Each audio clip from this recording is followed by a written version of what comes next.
Packy, we don't see too many autos around these days, and you seem to have a love of them. Yeah, I've got a couple of Have a autos. chat to us about them.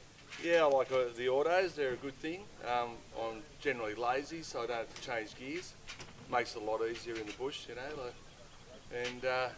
I think they're a great thing. This one's done a lot of kilometres. It's up around the 40,000 kilometres. You've had it for a long time. Since brand new, 1988. Well done. Yeah. And for parts, tell us about getting parts for them. It's non-existent. Yeah, you just have to take what you get. Okay. Yeah. And how many autos do you have? 3. 3. Yeah. Okay, and all runners? Yes. Good. Yeah. Yeah, I've got the 420 in the vehicle there, and I've got another one of these. Okay. Yeah. Good I'm stuff. not an idiot. Thank you. No problem. Thank you. Fred, give us a rundown on your two Hondas you have here. Which one do you like the best? Yeah, righto, Jim. Well, I reckon the 200's the pick for me. Right, low, climbs hills easy, everything you could possibly want except for a front brake. It's a real ripper. Okay. And the 350? There's not too many of these around. No, they made them for about 1 year. This is a 86 model. I think with the gold rims they were just running out to 85 stock and clearing the floors. Lovely bike. Just pulls like a tractor. Sucks up the bumps. Beautiful. Where'd you find it, Fred? Oh, some bloke I know rang me up and said, buy this.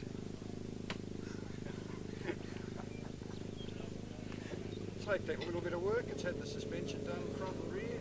The rear shock was a bit sorry with a bit of rust on it, but all good now. Really plush. And so good, I actually put it on club plates and I ride it a little bit through the year as well, outside of BTR events. Parts easy enough to come by still? Oh, some parts yes, some parts no.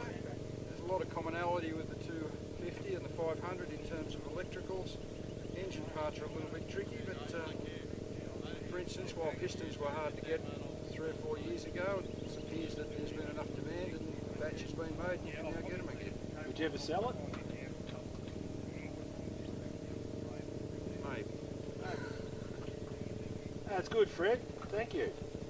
Yeah, You're a lover of KTMs, I can see. Give us a rundown on the 3 bikes you have here today. Yeah, okay, so the first one's a 1981 250. It's the earlier frame, so it's got slightly shorter steering head. Second one's a 1976 400 MC5, and the third one's a 1982 504. The 81 I've had for 15, 16 years. Bought all the bits and pieces off the good man Adrian Gould and put it together, and it's been running ever since. I think it's getting a little tired now. Beautiful handling bike. One of your favourites? Yeah, it's one of my favourites. It's got a really nice motor. Handles well. It's great for doing motocross, and it's just as good in the bush, which is a perfect trait of KTM's. Yeah. The 400, it seems like a nice piece of work you have here. Yeah, I did it up again about 3 years ago, 3 or 4 years ago. Again, bought all the bits and pieces off Mr. Gould. Yeah. It's been a great help in getting some bikes back together.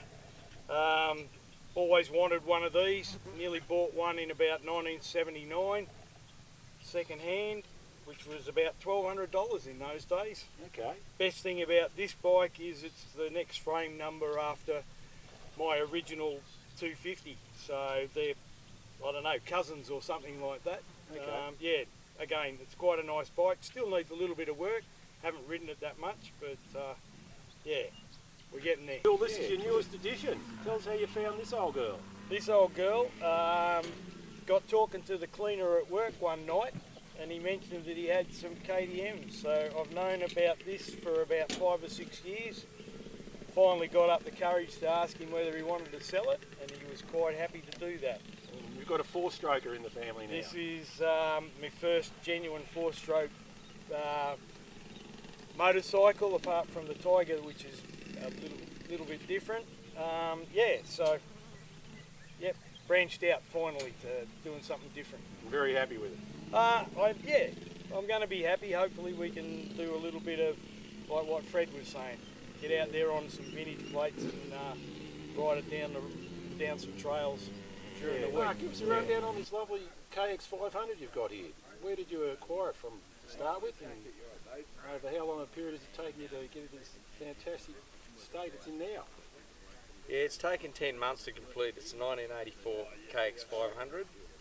Basically, everything has been rebuilt on it. There's nothing left to do.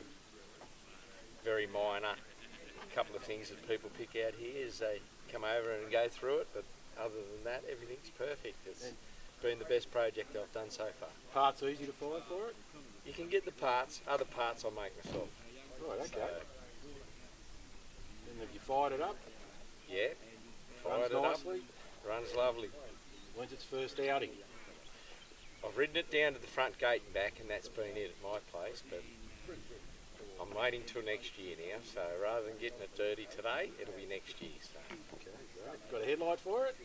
I've got a headlight for it, because that's the rules of VTR, and we have to stick with the rules. We do. Yeah, it's a very nice bike. There's a few other improvements I've put, as I said, the foot pegs on it. I've done all those. It's got a few extras on it. I've rebuilt the back brake. Very important you have a good back brake, because if you don't have a good back brake, you don't stop on these things. And the front brake's really good as well, so everything's been redone. Okay. Great. Rebuilt the shock myself, done the front forks, gold valves in the front forks, the shock's all new. There's really nothing left. And I laced up the wheels myself as well, and I got the stainless steel spokes Yep. made by Chris Squires in In Sydney? Sydney, yeah. Very nice. Yeah, I found this on the grasses. What was this for? That, don't know, mate. It's not mine. Cut.